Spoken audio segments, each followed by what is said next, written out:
What's up, everybody? Welcome to another edition of the Postgame / Emergency podcast. I don't know exactly what we want to call this, but It's a postgame pod. Yeah, I mean, it's a postgame pod. We're going to talk UVA, but we're also going to talk about Will Wade effectively shooting down the rumors. I know some people are trying to poke holes in it and everything like that, but he, to me, effectively shot it down for NC State to say, look, we're going to be, he's going to be staying here. He's not going to be going to LSU. And also just kind of mentioned the fact that the LSU job isn't even open. So why would he comment on that? But before we jump into that, I want to remind our listeners, as always, visit our iTunes, Google Play Store, anywhere that you get the podcast, including Spotify, YouTube, anywhere. Give us a rating. Let people know that you enjoy the podcast. Also, make sure to follow us, like, subscribe, get notifications so you can jump on with us each and every single time we do one of these. And also, as always, do make sure that you head over to packpower247.com to become a premium subscriber. 50% off when you sign up now through the end of this month. It's a March special, but we'll see how long it goes. I don't know. So just need to get as many people in the door so we have all of the the transfer portal is going to be starting soon, so we'll have plenty of coverage from that, along with all of NC State's NCAA Tournament run, which should start next week. I have Miles Masercola on, by the way, if you're not watching. What's up, guys? Let's start with the. Where do we want to start? Do we want to start with the Will Wade stuff? Let's get that out of the way. Let's start with that, and then we'll talk about the game itself. Will Wade asked about the rumors tying him to the LSU job, which, first of all, again, has not even come open. So I didn't really. Yeah, Twitter fired Mac McMahon like 3 weeks ago. Yeah, so. Exactly. Yeah, I mean, and that's that's part of it too. Is like it's not actually even an opening yet at this point. Yeah. But clearly they've made it. Throughout the last several weeks, they made it pretty clear that LSU fans are not pleased with where the program is. I'm going to pull this up really quickly so that we can actually watch the comments here and so that people can see it. It's from our you can go over to the website right now to see it over at packpower247.com. But I do want to play that really quickly so that people can see here. Let's go over here and boom. Shelby Swanson with the News and Observer. Just a lot of talk with you and potential position at LSU. Just wanted to see if anybody from that campus reached out to you and just give you an opportunity to speak on that. No, is the job open there? Huh? No. So why would I'm not? Listen, to be very clear. I'm excited at NC State. I was hired at NC State to do a job. This wasn't going to take 1 year. I've already met with our administration about next year and some of the changes that we need to make and some of the things that we need to do to put this program where it deserves long term. So I'm not, I don't, I'm not on social media. I'm not into gossip. I'm not into any of that sort of stuff. But look, we're going to win, and we're going to win big at NC State, and that's what we're going to do. That's what we're going to do moving forward. And we have the resources we need. We have what we need, and it's on me and my staff to get the job done. And look, this year hadn't gone exactly how we wanted it to, but we're going to rally, and we're going to work hard, and we're going to have a team next year that's ready to roll. So, first of all, just your thoughts on those comments, because obviously it is something that probably did need to be addressed. And from what we're hearing, NC State had planned this, not necessarily planned a question, but knew that if the question was asked, exactly what he would say, and he agreed to it as well. So just your thoughts on those comments and what it means for Will Wade, but also for NC State as a whole. I mean, he pretty summed it up pretty well himself. I mean, he basically was like, look, I came here to fulfill my duty to NC State, and that duty appears to be much larger than 1 year. Yeah.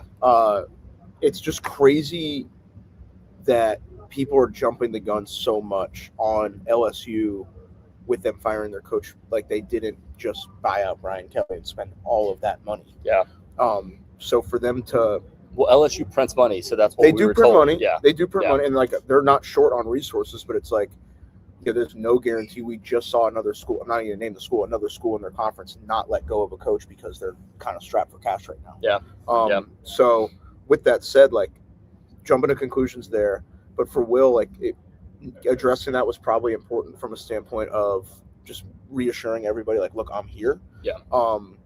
Yeah, that's really all there is to it. It's just so early for this talk. I don't even really know what to make of it, but it's just it was very, very strange. And I'm in these like rumor circles, and you would hear stuff I remember hearing something in January because it feels like it's been a collision course for LSU to open. Yeah. But at the same time, like none of that stuff has ever been anything remotely substantial from anybody. Yeah. And the one thing I will mention too, and I wrote an entire story about, all of the reasons why NC State is in line to keep him yesterday. Just writing about, the fact that, first of all, it's $15.3 million for LSU to even be able to sit down at the table because of the $5 million buyout for Will Wade and also the $10.3 million buyout for McMahon if they were to let go of him. All of those things had to be taken into account here, but also just the simple fact that he has said repeatedly, not necessarily saying LSU specifically, but has said, it's rare that you end up at a job that you love more than your previous position that you were fired at. Like, he had to go through all of the different things. Also, the fact that you've worked your way back to fit, to change the image that you have too. I mean, like that has to be kind of tied into this that's too. the biggest thing that Will's done in the first year. Like the narrative has flipped. Like, I know this team probably didn't quite. Even going back to McNeese too is like, I'm just saying, like, you've done so much to recover what was an image that people that Well, and again, that image was fortified in rules that no longer exist. So that's another thing that people and rules that at the time when they were in place were frankly unjust. Yeah. But like he's proven himself to be a consistent winner. He had 2 years at McNeese. He had a great run at LSU before the NCAA and ended up coming in. But yeah, he's made it very, very clear that he's going to be at NC State. So there's no reason to believe otherwise. Yeah, that and the fact that he, I think the biggest part is him mentioning the future at NC State. It's not just shooting down the rumor. It's also mentioning the fact that, like, look, we're building something at NC State. I want to be here at NC State. And also, I've already spoken with our administration. We have a plan for next year. It's not just a 1 year thing, which obviously you never go to any job with the intention of being there for 1 year.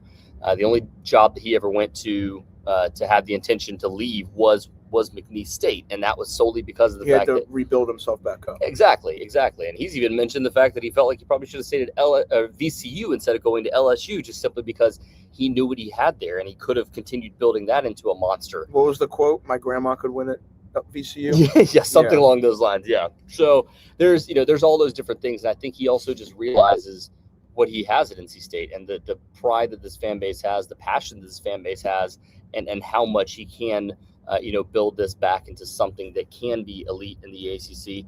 Obviously, this year was not that, but it was good enough to get you, first of all, to the ACC Tournament, which was not a guarantee. And it didn't happen last year. Yep.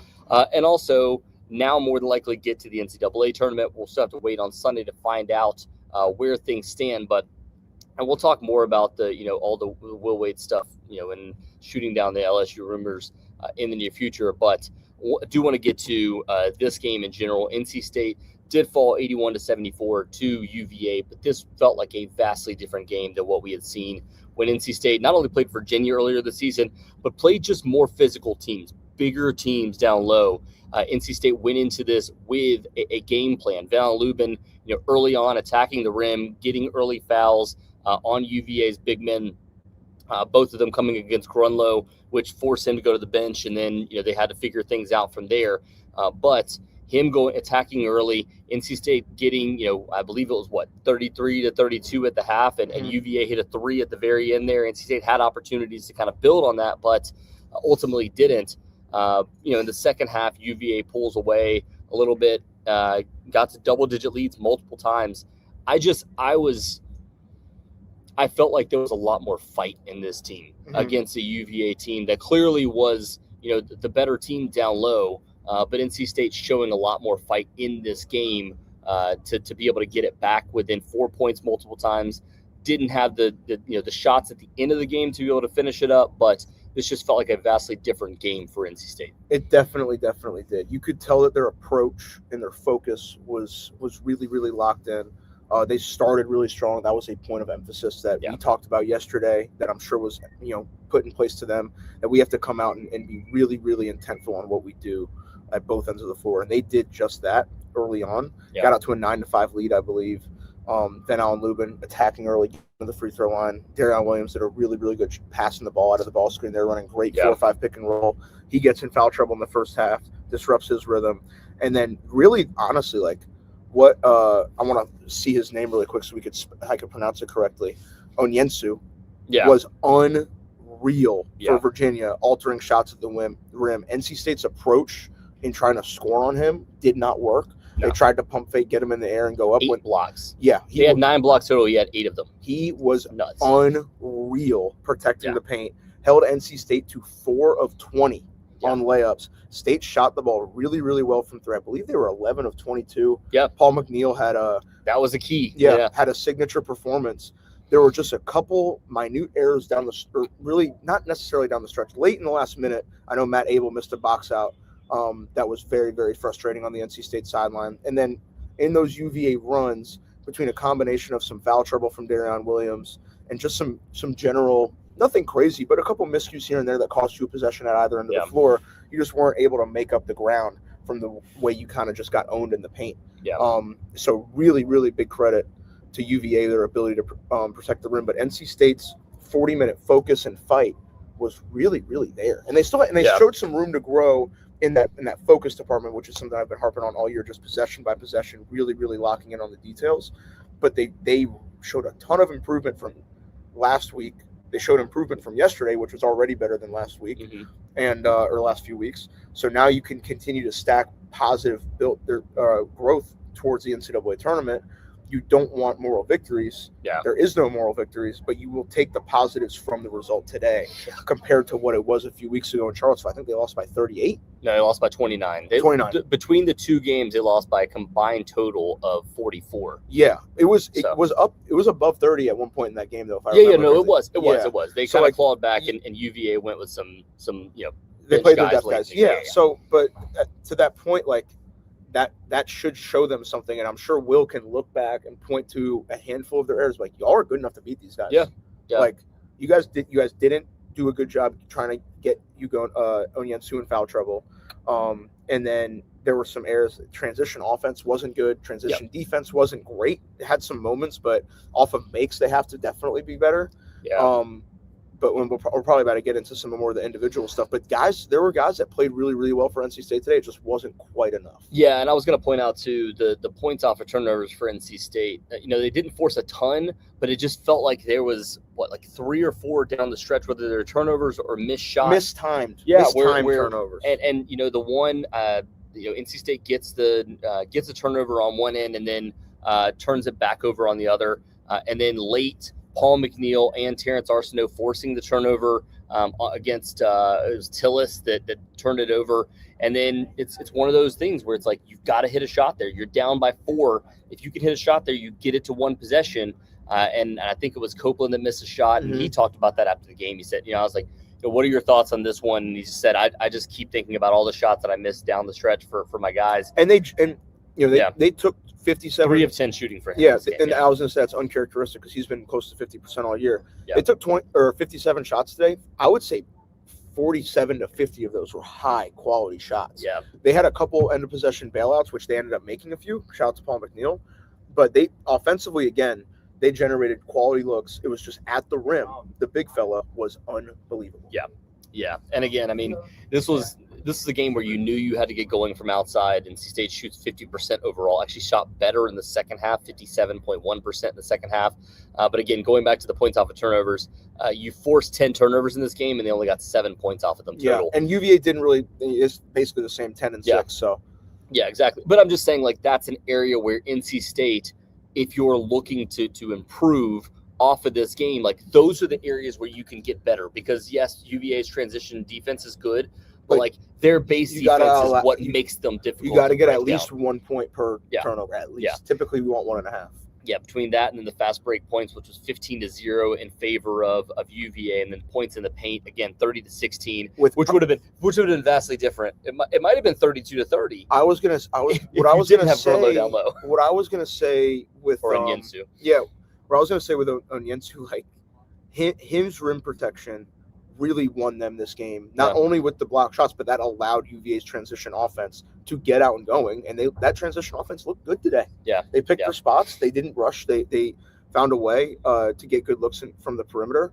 And they shot it well today as a team, too. They were 12 of 25, just barely below NC State's 50% mark with 48 themselves. So, yeah. And again, this to me just kind of proved a little bit more of NC State actually being able to compete with teams showed their ability with physicality. Yeah. And you're going to see those teams in the NCAA tournament if you're able to make a run, which obviously NC State wants to be able to do. We'll find out again on Sunday where NC State lands potentially.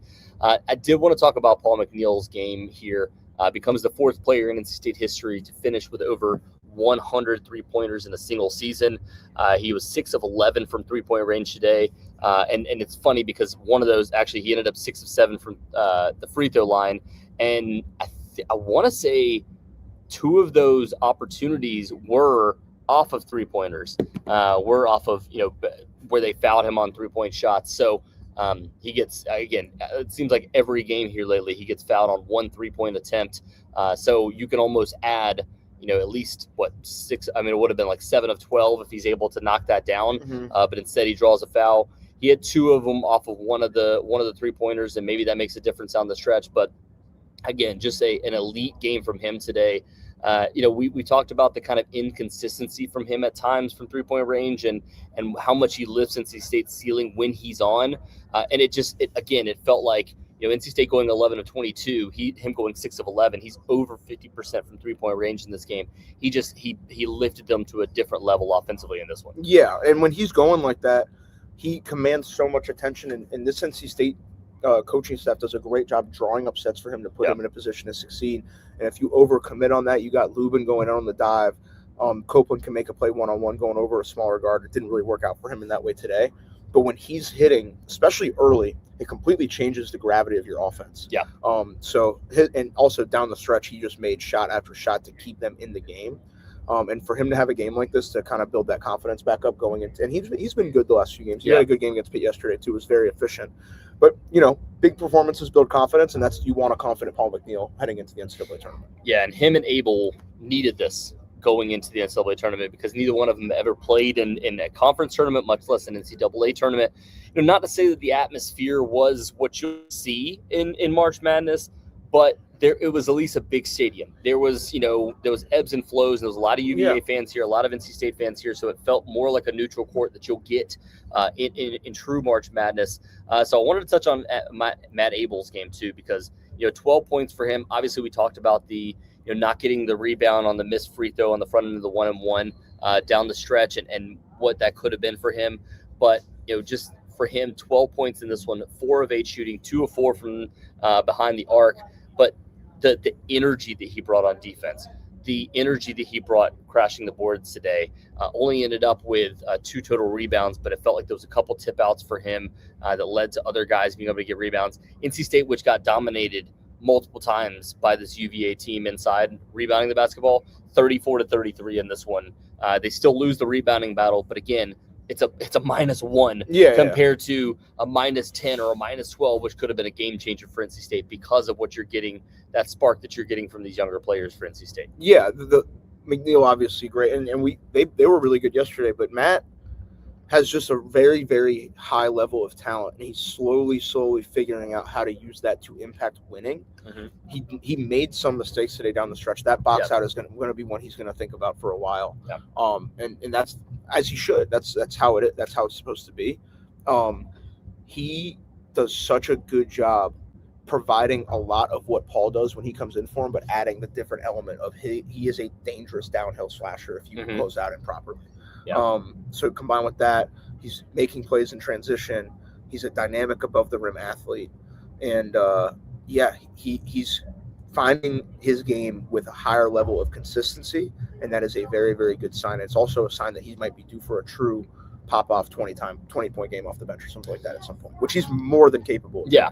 I mean, it's funny because, like, Will Wade said this. I mean, I mentioned in the podcast yesterday, Will Wade said this, like, probably three weeks ago, like going basically, right before we got to, the middle of February. He said, like, he's due for some big games, and we've seen him consistently play well in a lot of these games down the stretch. And again, lift NC State's offense to a different level. Again, there's still some areas where he's got to get better defensively, but the energy and just the athleticism that he brings on the defensive end, I think, helps to change what NC State's able to do on that end.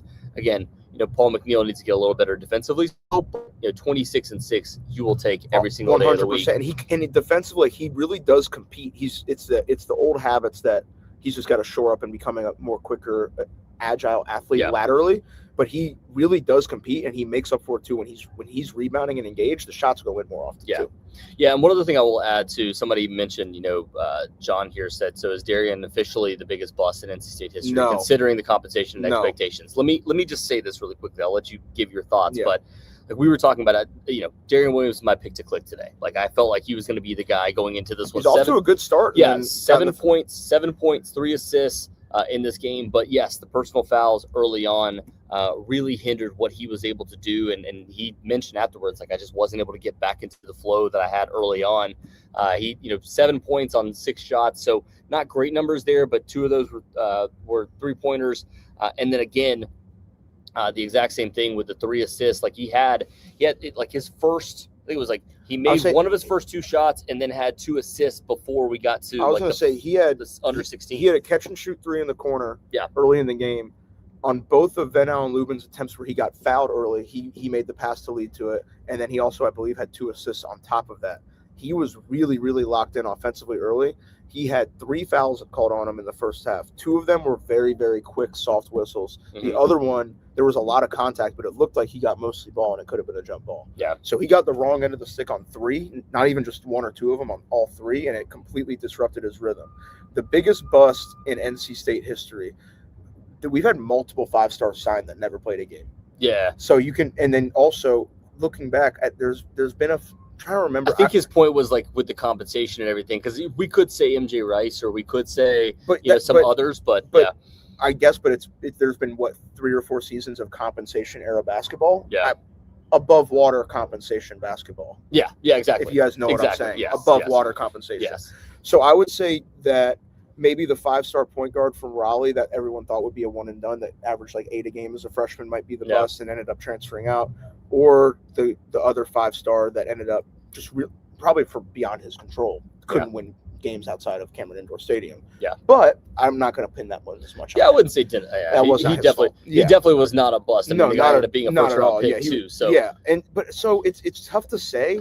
And he, like, today he wasn't great, and you would like him to have bigger performances in some of these games, but he's still 14-5, decent percentages. It's probably not. Yeah, I think what I want to say is this wouldn't be the game that I would, this tournament wouldn't be what I would point to. There have been games where he's been a letdown, but today was not it. It was just the fact that there was Will Wade called it a soft something foul near the end of the second half or into the first half where Darian Williams got called for his 3rd foul. So he was upset with it. But again, I feel like he's somebody that needs to be able to step up once we get to the NCAA tournament. I think the last 2 games have at least helped him to be able to not just be a jump shooter and be somebody that's able to kind of run this offense a little bit more too. So we saw that at least these last 2 days. We'll see if that transitions once it gets to the NCAA tournament and if they're able to make a run based off of that. The last guy I wanted to point out, and then we need to roll out of here, Van Allen Lubin. Just the effort that he's given you all season long has been elite. The fact that he's finished 16 of 16 from the free throw line in the ACC tournament, 3 of 9 overall, got a lot of his shots blocked, but that's somewhat to be expected against this UVA team. He ends up with 3 blocks. Quadir Copeland ends up with 3 blocks. NC State ends up with 7 blocks compared to UVA's 9 blocks. So it wasn't a terrible metric there for NC State. It was just a matter of, look, UVA, when they block shots, they get rebounds off of it and they get out in transition to make it look quick. But I was really impressed with the effort that you got from Van Allen Lubin down low today, despite the fact that he's facing off with, a guy that's 6'11", another one that's above 7 foot. So, and both just beast down low. Yeah, no, absolutely. I think then I said it to Charlie, he's just a lunch pail guy that just shows up to work and just does what he does. Yeah. 14-10, like you said. NC State as a team is in a very good rhythm from the free throw line right now, too. I think they were above 80% yesterday, almost at 90% today. Hopefully that is a positive trend to continue after a some spotty moments there in the last 2 weeks of the season from the line. Yeah, one of the big takeaway too, not just from Vin, but from several guys. The fact that again, Paul McNeil ends up with 3 defensive rebounds today. NC State as a team finished with 23 overall.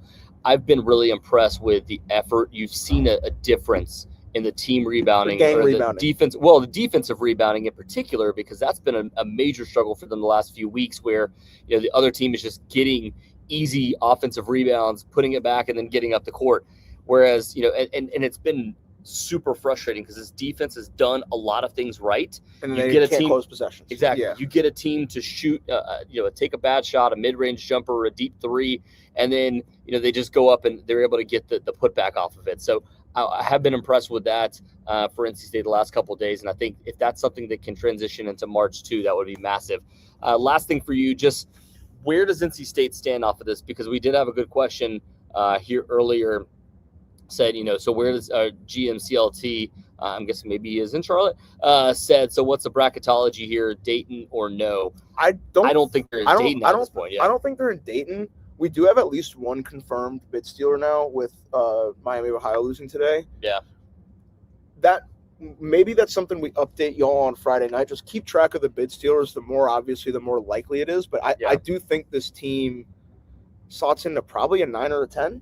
Depending on how things shake out, probably a 10 if I had to guess. Yeah, but I will say I think that kind of, maybe pushes someone to, it pushes a Miami of Ohio to being in Dayton, and then whoever wins that tournament ends up being, a 13 or a 14 seed or something along those lines. So it doesn't necessarily push you further down the line. It actually pushes somebody else out lower. It could have either. Yeah. It could have either effect. It really can. So I think they would absolutely love to put Miami of Ohio up against somebody and just say, "See, we got you." In Dayton, and say, "See, we got you." Like have Miami of Ohio play Auburn and make Bruce Pearl call the game. That would be if I was running CBS, that's what I'd do.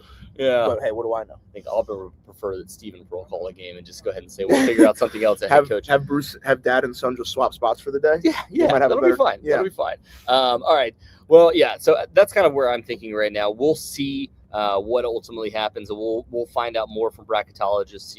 In the coming days, we'll have another report on that in the morning. I believe Terrence is planning on working on that for once NC State was bounced from the tournament, once we can kind of see where things stand there. But I do think this team is in line, and as somebody said earlier, this may have been best case scenario for NC State, saying that they definitely won't play a 1 seed because they probably won't be on the 8-9 seed line, and potentially play as a 10 seed going into this. And put themselves in a situation where you play maybe a 2 seed in the second round if you can advance out of that, and try to upset a 7 seed as opposed to playing somebody that's on equal footing with you. So, yes. But yeah, again, there's a lot of things that are going to go into that over the coming days. We'll ultimately see, and we'll try to keep you guys updated on the Pack Power 247 boards. Miles, before we wrap this thing up, man, just your overall thoughts on what NC State accomplished in the ACC tournament and where they go from here. Biggest thing was they found their groove back a little bit, and I think they got the sense again for the first time in a few weeks of we're a good basketball team. We can play with these teams and be capable of winning games. They were very capable of winning that game today. Came up short. It's time for them to build upon that. But looks like Miami and Louisville's about to wrap up, and we got to get out of here. Yeah, exactly. They're about to hold the press conference here in just a little bit. Let me see exactly what that score is. Oh yeah, there's still 6:29 left to go. So we can. No, I'm just kidding. Catch the end of that. Yeah, 63-59. Let's go watch the end of this and see if Pat Kelsey's boys can pull it out. Thank you again to everybody for listening. We appreciate you guys for jumping on. We'll have much more coverage from this game, from everything going on when it comes to the NCAA tournament. We'll have plenty on Selection Sunday. So thank you again to everybody for listening. We will talk to you again soon.